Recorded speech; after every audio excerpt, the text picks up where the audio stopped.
Today, Uganda faces a difficult question. How do we protect our forests and fight climate change without pushing millions deeper into poverty?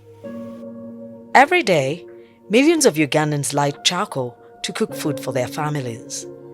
In urban areas, nearly half of all households rely on charcoal as their main cooking fuel. It supports producers, traders, transporters and consumers. It sustains livelihoods across the country, but behind every sack of charcoal is a lost tree. Uganda loses about 72,000 hectares of forest each year, an area comparable to nearly 100,000 football pitches. Between 2000 and 2022, forest cover decreased from over 3 million hectares to less than 2.5 million. Over the same period, charcoal production and consumption tripled. As people use charcoal for energy provision in their homes, it also has a very many negative effects on the environment. Especially, one, they have cut the trees, they are actually reducing on the vegetation cover, meaning they are also reducing on the carbon sinks because the trees are able to absorb the carbon in the atmosphere. The cost of charcoal is not only environmental, but also economic. Amanda nga gavuddewo olwaleero okusookera ddala twasooka ne tukifunako ne batusiba obutagajjaayo essayidi eri gye twali mu Uganda. Bwe baamala otusiba obutajjaayo manda twafiirwa ssente zaffe nnyingi. Amakara n'omulimu gulimu abantu bingi ahabw'okuba ntuganyirwamu kingi ahabw'okuba amakara nigo gatworiire nigo gayoriire n'abatata n'abaana bitu nimpanya nigo garaboore ahabw'okuba nigo omulimo gwitu. Ganyambyeko okuweerera abaana n'okusasulawo ensula kulwala kwalwala naye oguma kubanga era amawuga gaba mafutumaana. Abantu tulina enfuna ntono kati bw'oba nga tofunye manda n'ogenda n'oyiya ebiti n'obyokya kati fiizi ogenda kugijjawa abaana banaasoma batya banaalya batya banaabeerawo batya ate ekirala ogamba bonna abali muno manda balina ewaabwe bwa waliwo apangisa ekitegeeza tajja kufuna ssente za renti.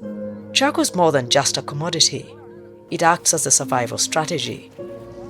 Although it impacts health and the environment, it remains the most accessible cooking option, even with cleaner alternatives available. It is the cheapest that I can afford, and it is the one that we can buy in town here. In charcoal, I can spend like 15,000 a week. Uganda's climate and conservation objectives are urgent, but so are poverty reduction and the expansion of energy access. This is not a choice between forests and people. It is about creating policies that safeguard both. The government has taken significant steps to achieve this balance. We have been using the Executive Order number 3 as guided by His Excellency the President on environmental degradation.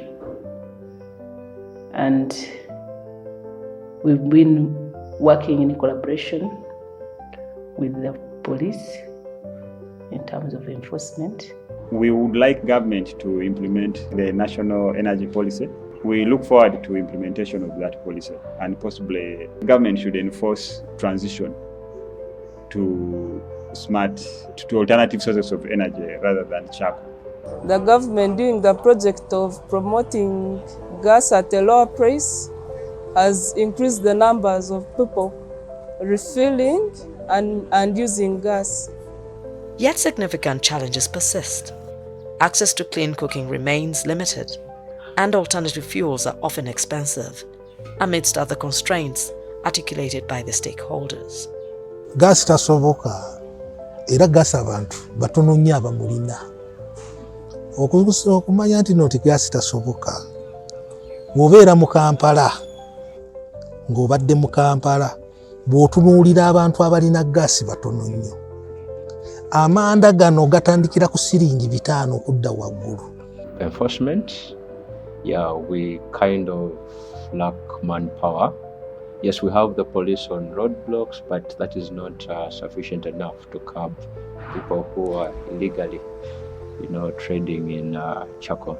We are dwelling on sensitization and creating awareness amongst the community that as government moves on to ban the use of charcoal, we should be thinking of an alternative way of survival. Therefore, the path forward requires a balance of policies that protect the environment and livelihoods that generate income and revenue. This calls for cross-sectoral policy action as highlighted by experts and value chain actors. If the price of electricity is down, if the gas is cheaper, then we make charcoal expensive. People will go for those alternatives. So the reform we need now is to see that we have change for the prices for alternative, the energy for cooking. Since we can't get rid of charcoal production completely, we also need to intensify tree planting as a reform. Previously, there was a requirement that each person should at least plant a specific number of trees. With the programs that government has brought, like most especially PDM, we are focusing on the subsistence households that are the users of the charcoal, and also those are the very households that are involved in this business.